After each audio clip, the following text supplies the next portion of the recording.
සුබ ඉදෑසනක් හැමෝටම වේවා. අද අපි නිලුම් කුළුණේ පටන් ඉන්නේ මේ කොළඹ නිලුම් කුළුණ. උදේ අසිරිය කොහොමද? වටපිටාව ලස්සනට පේනවා මේ නිලුම් කුළුණේ. නිලුම් කුළුණේ දැන් පටන් ගමු. මහින්ද මහත්තයා පොඩ්ඩක් කම්මෙන්ට මටත් එක වෙලාවකට හිතුණා දැන් මේ බස් එකක් හයර් කරලා නම් හොඳයි කියලා සල්ලි ටිකක් හම්බ කරලා වෑන් එකක් එහෙම ගන්න. මේ ටීට් ටීට් ගාලා සද්දයක් ඇහෙනවා කොහෙන්ද දන්නේ. ඔයගොල්ලන්ට ඇහෙනවා ඇති. අපි ඉස්සෙල්ලාම පරණ බස් එකක් ඔය හරිය නවත්තලා තියෙනවද කියලා බලන්න යන්. මනුස්සෝ උඩ ඉඳන් ෆොටෝත් ගන්නවා. බලමු පාරේ කොයි හරි බස් එකක් තියෙන්න ඕනේ කොයි හරි. අපි යමු. පොලිස් මාමේ මේ ගාම හිටියා කියලා අපි බය වෙන්නේ නැහැ හරිද? එවන මම හිටියා කියලා බය වෙන්නේ නැහැ. යම් බලන්න අතන බස් එකක් නම් දාලා තියෙනවා.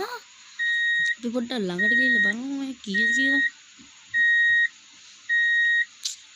යම්කෝ අද උදෑසනින්ම හොයන්න පටක් ගත්තා.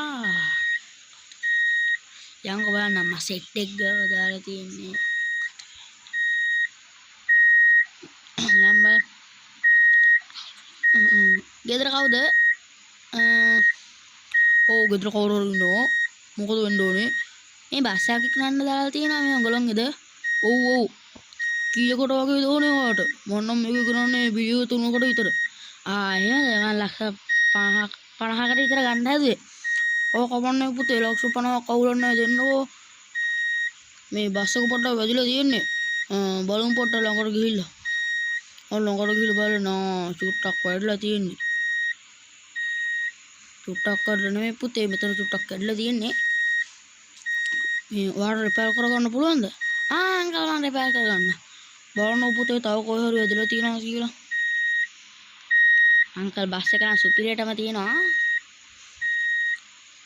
ඒක නම් අත්තු පුතේ මේ ඔයා මේක හදාගන්න ඕන. එහෙනම් අංකල් මම අරන් යනවා බස් එක.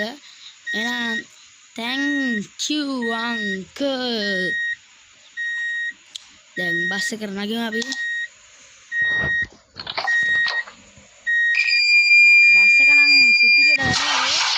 යම් බලන්න ගෑරේජ් එකට රිවර්ස් දාලා ගිහින්. අපි යම් පොඩ්ඩක් මේක හොඳයි වගේ.